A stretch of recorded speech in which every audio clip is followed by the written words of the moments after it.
My ex demanded I pay for her stepdaughter's summer camp after our divorce. When I refused, she threatened my custody. So I went full legal revenge. Back when I was 27, I was living pretty chill. I had a decent job, went to the gym, hung out with my buddies, just minding my own business. Then one day, I met her at a barbecue my buddy Phil threw. She was across the yard laughing at something, looking like she stepped out of a commercial. I made some dumb joke about the burgers being extra crispy, and she actually laughed. I thought I was being smooth. 8 months later, we were married. Then she got pregnant with our son Declan, and I was over the moon, like genuinely the happiest I'd ever been. I still remember holding him for the first time. The little guy had my eyes and her nose, and I just stood there with him wrapped up like a Chipotle burrito, trying not to cry. Those early days were wild. I'd work all day, come home, and still pull the night shift so she could sleep. One night, Declan just wouldn't chill. I walked circles around the living room for like 3 hours straight, singing everything I could remember. The dude finally passed out on my chest and I just froze. I didn't want to move, didn't want to wake him, and honestly didn't care that I had work in the morning. I felt like, yeah, this is where I'm supposed to be. But something shifted after those early weeks. Brittany changed. She became distant and started finding flaws in everything I did. I'd come home from pulling overtime to help with baby expenses,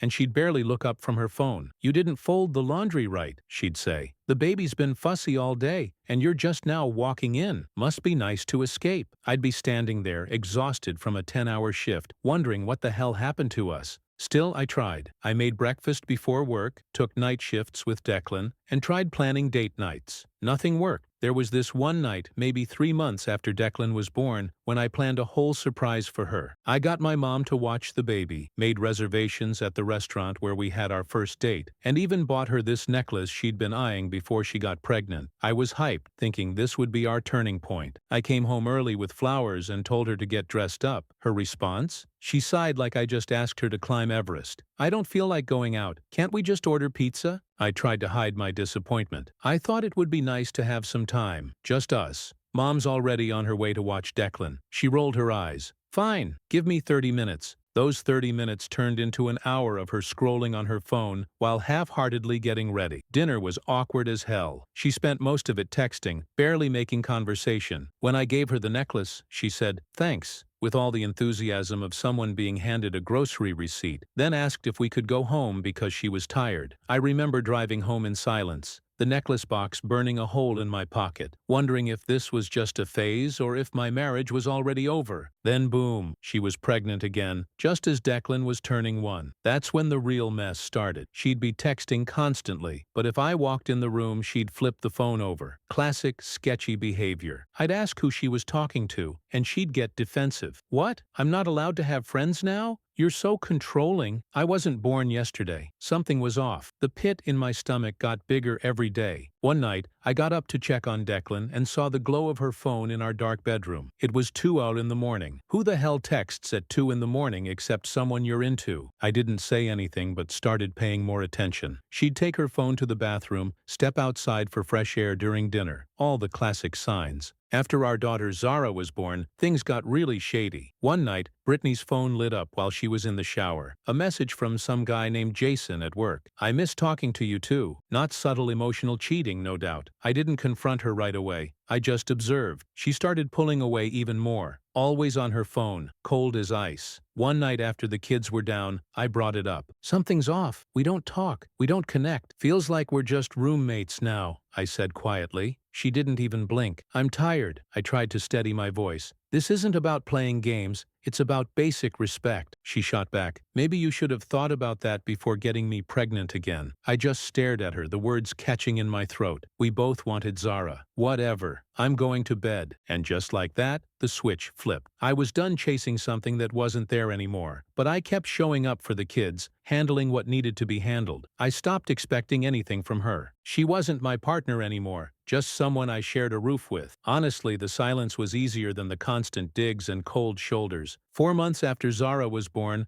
I came home from work to find divorce papers on the kitchen table. No discussion, no attempts at counseling, just, "I'm done. I deserve better than this," she told me, standing there, like she was the victim. "You're cold and unavailable." I wanted to scream. I wanted to show her the 57 unanswered texts I'd sent her over the past month, asking if she was okay, if we could talk, if there was anything I could do. I wanted to point out that I was the one getting up with the baby at 3 in the morning while she was too tired. But I looked at my kids, Declan, barely 2, and baby Zara, and knew that a nasty divorce would mess them up. I remember that day like it was burned into my brain. I'm in the kitchen, holding the divorce papers, and it's quiet. Too quiet. Declan's on the floor building something with his blocks. Zara's knocked out in her swing, and I'm just standing there, looking at the end of the life I thought I was building. But frankly, I was already out. Emotionally, I had been gone for a while. I looked at her and asked, "So, is there someone else, Jason?" She didn't flinch, just said, "This isn't about another person. It's about us not working." It wasn't a denial. I knew then what I'd suspected for months. So I swallowed my pride and agreed to a 50-50 split of everything. Assets, custody, no child support since we both had decent jobs. I remember signing those papers, feeling like I just cut out a part of myself and handed it over. The hardest part was moving out, setting up a little place nearby, and sitting alone that first night while my kids slept across town. I sat on the floor of my new apartment, just a mattress and a TV on a milk crate. I scrolled through pictures of the kids on my phone until the battery died, then just sat in the dark, wondering how the hell my life had imploded so quickly. Those early single dad days were brutal. I'd be pumped to see the kids, then instantly overwhelmed, juggling a toddler and a baby. The first time Zara got sick, I panicked and called my mom at 2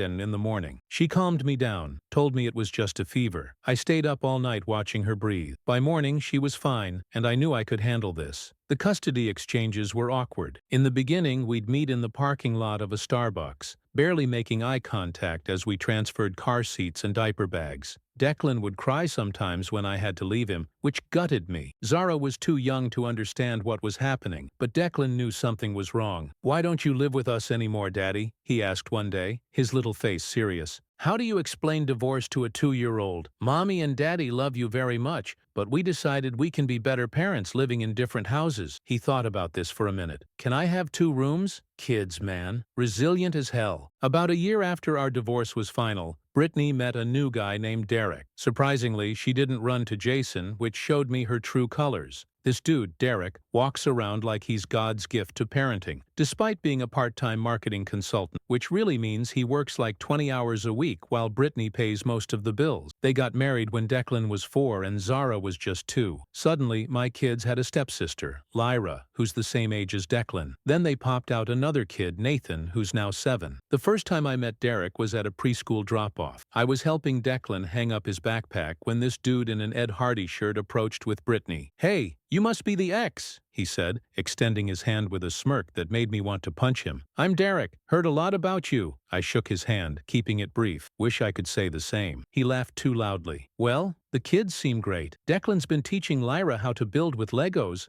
They're like 2 peas in a pod." Something about the way he said it, like he was already claiming my son, made my jaw clench. But I forced myself to stay civil for Declan's sake. I still remember the first time I dropped the kids off at their new place after their wedding. Brittany had decorated the front door with a wooden sign that read, "The Johnson-Ellis Blended Family," with all their names painted in different colors. My last name wasn't anywhere to be found, even though it's literally my kid's last name too. I said nothing. It was just another battle not worth fighting. The real kick in the gut came when Declan came home one weekend and casually mentioned, "Daddy Derek? Daddy Derek said he's going to teach me to ride a bike," he announced while we were eating dinner. I nearly choked on my pizza. "Who's Daddy Derek?" I asked. "Mom's husband," he replied, as if I were the idiot for asking. He said I could call him Daddy Derek because he's like my other dad now. I had to step outside for a moment to collect myself. When I returned, I kept my voice light. "You know, bud, you already have a dad. Me. It might be less confusing if you just call him Derek." Declan shrugged. "Mom said I have to call him Daddy Derek because it's respectful." That night I sent Brittany a text. "Can we talk about this Daddy Derek thing?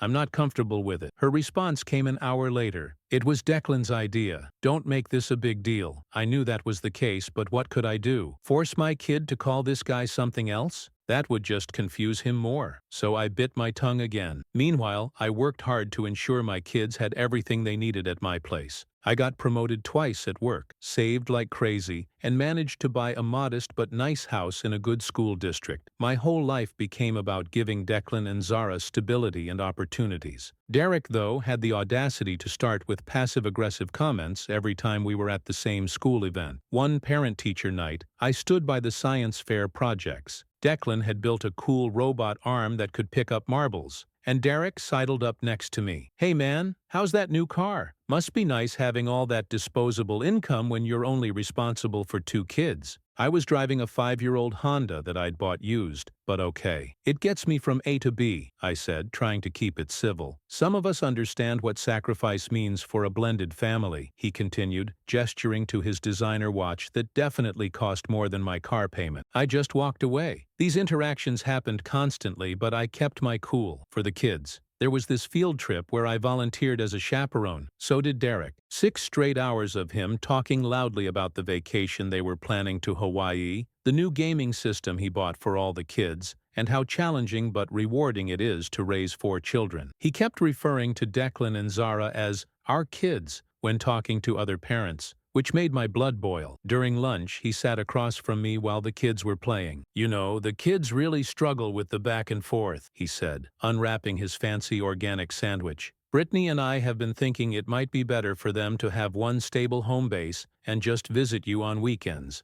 I nearly choked on my water. "Excuse me?" I replied. He raised his hands. "Just thinking about what's best for the kids, man. No offense. My custody arrangement isn't up for discussion, especially not with you," I said, keeping my voice low so the kids wouldn't hear. He shrugged. "Just something to think about. Brittany says you've always put the kids first, so I figured you'd want to know they're struggling." It took everything in me not to flip the table. Instead, I got up and went to hang out with my kids, who seemed pretty far from struggling as they laughed and played on the jungle gym. The real problem started when Brittany began expecting me to treat all her kids as my own. It began with little things, like asking me to bring birthday presents for Derek's daughter when I came to pick up my kids. "Don't you think it's rude to show up with gifts just for Declan and Zara when Lyra is standing right there?" she'd say, as if I were some monster for not buying presents for a kid who wasn't mine. Then it escalated to her suggesting I should take Lyra on outings when I had my weekend with my kids. "It's confusing for the kids when you only take 2 of them," she'd insist. "They're all siblings now." I tried to be diplomatic at first. "I'm glad they're close, but my time with Declan and Zara is limited, and I want to focus on them." That didn't fly with her. Wow, way to make a little girl feel excluded. Real mature. This guilt-tripping went on for years, but I kept my boundaries firm. But I still got painted as the villain. Meanwhile, when I picked up my kids, they talked about how Dad Derek bought them tickets to Disney, or how they went on a ski trip as a real family. One weekend, Declan was unusually quiet during our drive home. When I asked what was wrong, he finally admitted, "Mom and Derek were talking about you last night. They didn't know I was listening." My stomach dropped. "What did they say, buddy?" He looked out the window. "Derek said, 'You're selfish and only care about looking like the fun dad, not about our whole family.'" I gripped the steering wheel so hard my knuckles went white. "That's not true, Declan. I love you and Zara more than anything." "I know," he said quietly. "I told Mom that was mean, and she said I shouldn't repeat private conversations." I had to pull over because I was shaking with anger. I took a deep breath, turned around, and looked my son in the eye. "Declan, I never want you to feel caught in the middle. If you ever hear something that upsets you, you can always talk to me about it, okay? No secrets." He nodded, and I could see the relief on his face. The subtle digs at me for not being part of their real family made my blood boil, but I never said a word to the kids about it. They didn't need to be caught in the middle of adult drama. As the kids got older, Brittany's financial demands became more unreasonable. When they were 7 and 5, Declan and Zara both showed serious academic potential. I did my research and found an amazing STEM-focused private school, West Ridge Academy. The tuition was steep, $12,000 per kid per year, but worth every penny for the education they would receive. I brought up the idea of enrolling our kids in this elite STEM school and offered to cover 100% of their tuition. Instead of being excited, she immediately turned it into a guilt trip about Lyra. She claimed it wouldn't be fair if all 3 didn't go and called it divisive. She tried to pressure me into paying for Derek's kid too. I held my ground, told her I'd pay for Declan and Zara, and that the rest was on them. She was furious, but guess what? They still enrolled Lyra using Derek's parents' money. These conversations happened constantly. Every expense, Every opportunity, every gift I provided for my kids became a battleground where I was expected to extend the same to their bonus siblings. Last spring, something finally made me snap. My kids, who are incredibly brilliant, got selected for a super elite tech camp called Tech Future in Colorado. Only 40 kids nationwide got in, 40, and my two were among them. Declan is a coding prodigy who built his own mods for Minecraft by age 9. Zara is a robotics genius who won the state competition with a trash-sorting robot she designed. I was so proud I could have burst. They worked incredibly hard on their applications,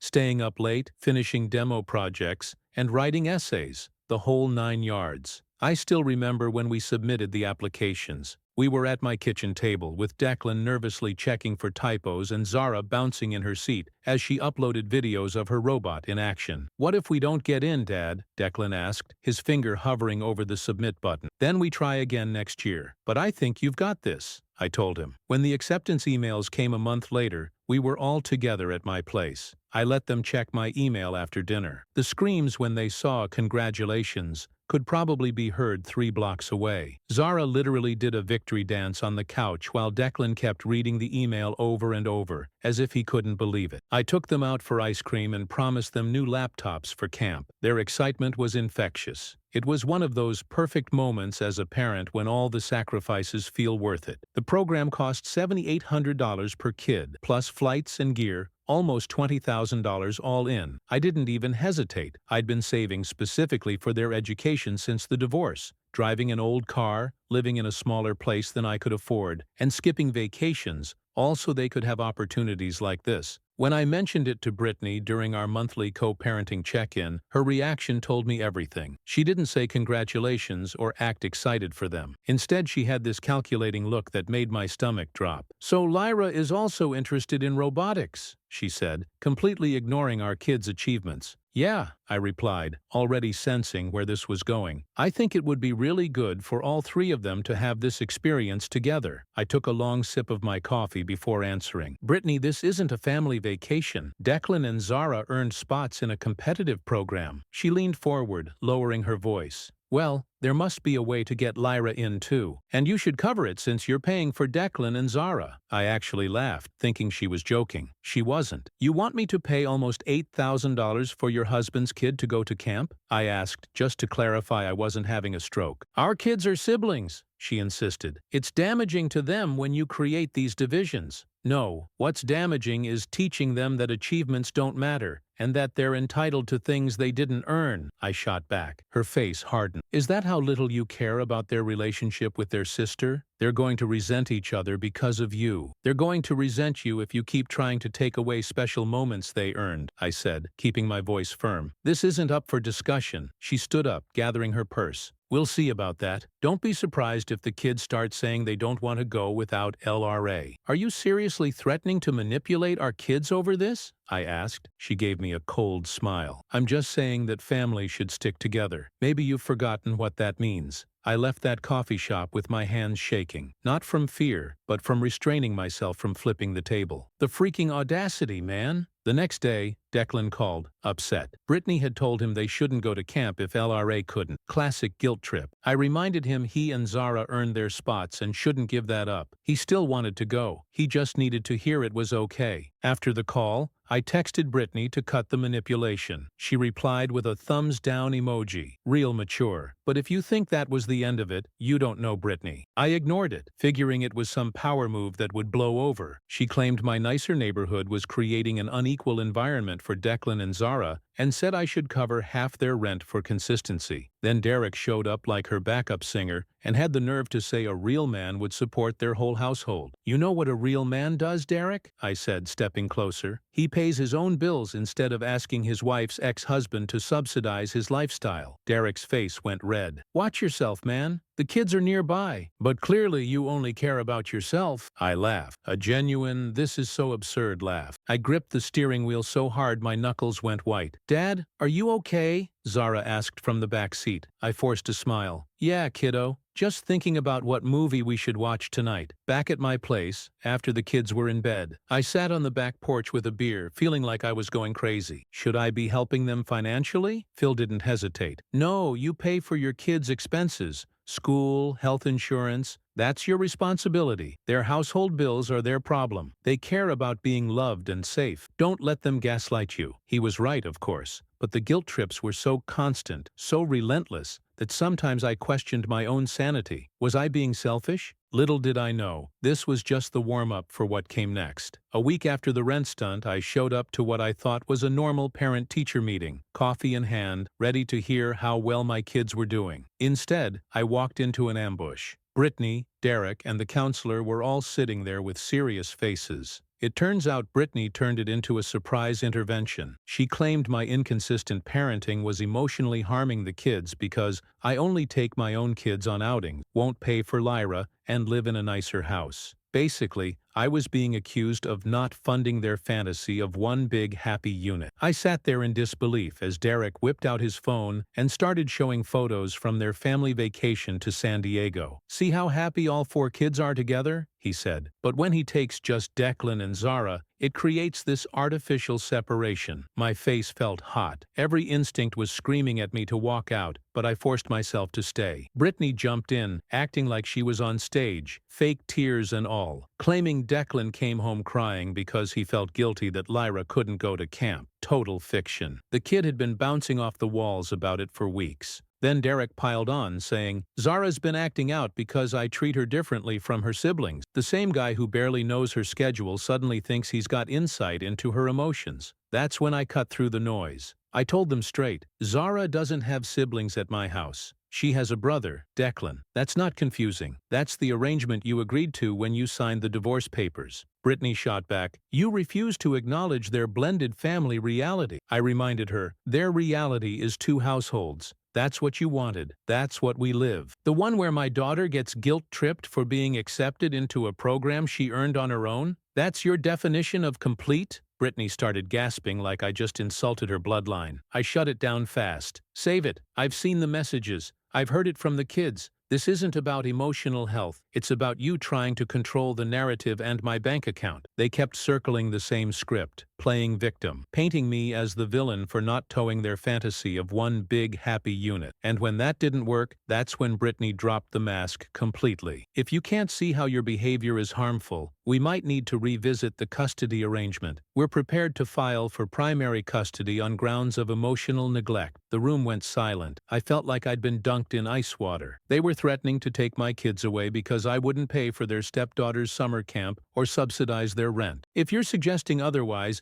you'd better have evidence beyond the fact that I won't pay for Derek's kids' summer camp." Brittany smirked. "We have plenty of documentation about your unwillingness to support a healthy blended family environment. The courts take that very seriously these days." Something inside me snapped, not in a rage way, but in a crystal-clear clarity way. I had been playing defense for years, trying to keep the peace and biting my tongue. And for what? So they could try to take my kids? I stood up, collected my things calmly, and looked Brittany dead in the eyes. "We're done here. Any further communication about custody can go through my attorney." I walked out, my heart hammering in my chest, got to my car, closed the door, and just sat there for a minute, hands shaking. They were threatening to take my kids. My kids. I felt this weird mixture of panic, rage, and oddly enough, relief. Relief because finally, the gloves were off. No more gray areas. No more benefit of the doubt. I kept the same custody schedule, stayed civil during pickups and drop-offs, and didn't engage with any of Brittany's baiting texts. I smiled and nodded, and acted like nothing was wrong. But behind the scenes, I was preparing for the fight of my life. Every manipulative message, every demand, every threat, everything was documented. I gathered financial records showing everything I had paid for the kids since the divorce, school tuition, medical bills, extracurricular activities, everything. I recorded every pickup and drop-off conversation, which is legal in my state with single-party consent. I collected the rent demand letter and other written requests. My attorney drafted affidavits from teachers and coaches about my involvement in the kids' lives. When Declan was presenting his project on stage, Derek stood up immediately and started heading for the exit, while Brittany was still clapping. I recorded the whole thing on my phone. I even installed a dash cam in my car that recorded conversations during pickups, catching moments like Derek telling the kids, "Your dad just doesn't understand how families work." And Brittany saying, "Maybe if we ask Santa, he'll convince your dad to stop being so selfish about the camp." There were no questions, no hesitation, just straight to work. Every receipt I kept, every line they crossed, she lined it all up like chess pieces. I didn't need a pep talk. I could tell by the way she moved that this case was solid, and they were about to find out exactly how badly they miscalculated. I stayed up late after the kids went to bed, organizing all this evidence and writing down every detail I could remember from past conversations. Some nights, I'd get so caught up that I'd realize it was 3 in the morning, and I had to be up for work in 3 hours. I was running on fumes but driven by this primal need to protect my relationship with my children. They did. They threatened to take my kids. There's no coming back from that. Meanwhile, Brittany got bolder, thinking her threats had worked. She sent me a formal email demanding I pay $8,500 for LRA to attend a comparable summer program to make things equitable. I didn't even dignify it with a response. Then she started CCing her sister and mother on emails about the kids, creating an echo chamber where they would all reply about what a terrible father I was for not supporting the whole family. My favorite was from her mother. A real father figure would want all the children to have the same opportunities. Shame on you. I forwarded everything to my lawyer without comment. The real turning point came when Declan texted me late one night. "Dad, can I come over tomorrow instead of Friday? Mom and Derek are fighting again about money." Derek said, "You should man up and help them since they're stuck with your kids half the time." Reading those words felt like taking a baseball bat to the chest. Stuck with my kids like they were some burden. I screenshotted that text, even though using my son's message as evidence broke my heart. The next day, I picked up Declan early. In the car, he told me Derek said I had a nicer house because I don't support a real family, and that I made Lyra cry by not paying for her camp. I filed for 70-30 custody with strict communication boundaries and all contact going through a court-monitored app. When they got served, my phone blew up. Calls, texts, even her mom chiming in. I didn't respond to any of it. 2 days later, Brittany cornered me. "Is this about the camp?" I told her flat out. "No, this is about you and Derek weaponizing our kids because I wouldn't fund your life." She stammered some weak denial, but I shut her down. "Save it for the judge. From now on, talk to my lawyer or use the app." A week later, Derek tried to confront me in the school parking lot, throwing out the usual jabs about lawyers and calling me selfish. I didn't even give him eye contact. I just nodded toward the dashcam recording everything. That shut him up fast. He walked off without another word. The weeks leading up to the hearing were tense as Brittany started love-bombing the kids, buying them gifts out of nowhere, taking them to amusement parks on school nights, letting them stay up way past bedtime. Classic alienation tactics. I documented everything. We maintained regular bedtimes and enjoyed home-cooked meals. Just the boring, consistent parenting the kids truly needed. My lawyer prepared me for what to expect. They would try to paint me as controlling and jealous of their happy family. I was advised not to take the bait and let the evidence speak for itself. The evidence spoke volumes. Texts, financial demands, recordings, and even the kids' own words about feeling pressured. Brittany's lawyer looked rattled, and the judge wasn't swayed by their excuses either, especially after reading the message where Derek referred to my kids as a burden. Their attempt to portray me as uncooperative backfired hard. The judge shut it down, stating clearly that I had no obligation to support kids who weren't mine, and called their threats a blatant case of manipulation. In the end, I secured a 70-30 custody split, strict communication rules,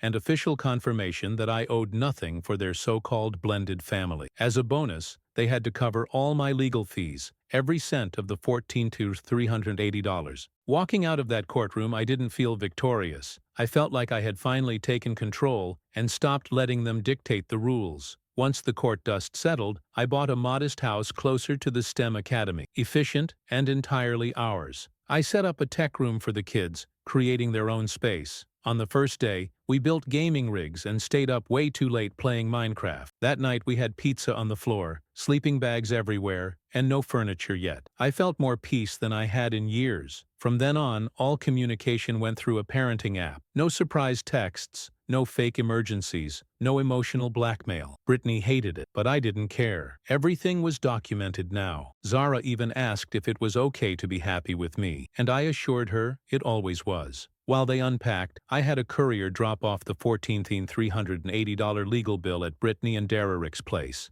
along with a note that read, "My commitment is to my kids, not your lifestyle. It may have been petty, but it felt absolutely necessary. Declan and Zara excelled at tech camp and were invited back as junior mentors. I sent the acceptance through the app. No commentary, just results. Our first date felt unreal. There was no talk about custody or emotional landmines, just genuine conversation. The moment that made everything feel worthwhile came when Declan looked up from his computer while we were coding and said, "I'm glad you stood up to Mom and Derek. It was getting weird before." That's when I knew I had made the right decision, not just for myself, but for them. I wasn't just surviving anymore, I was living, and no one was draining me.